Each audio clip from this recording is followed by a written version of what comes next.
It was a moonless night when David, a traveling salesman, found himself driving through the countryside. The old GPS directed him down a winding road to a desolate intersection. As he approached, the headlights illuminated a flickering street lamp, the only source of light in the oppressive darkness. The lamp blinked erratically, casting unsettling shadows. As David slowed his car to a stop, a figure crossed the road. It was a woman, her silhouette outlined briefly under the weak light. She walked with an unsteady gait, her arm raised as if signaling him to stop. Startled, David hit the brakes, but the figure vanished as the lamp blinked out. He sat frozen, gripping the steering wheel. The lamp came back on, and there was no one on the road.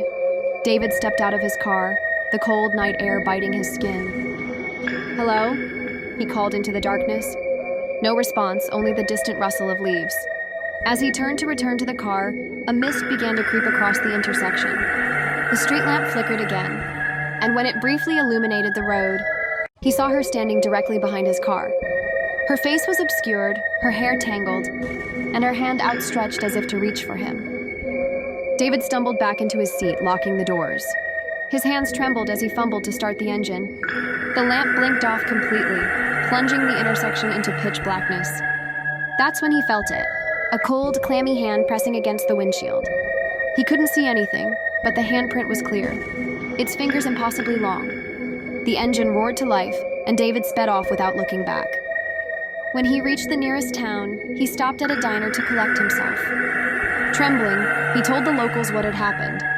Their faces paled. "That's the Crossroads ghost," one of them said.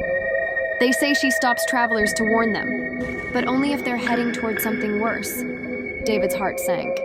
He glanced at his car parked under the diner's lights. There, on the windshield, the handprint still lingered, glistening faintly under the flickering neon sign. As he stared, the lights in the diner dimmed, and from the shadows a faint whisper reached his ears.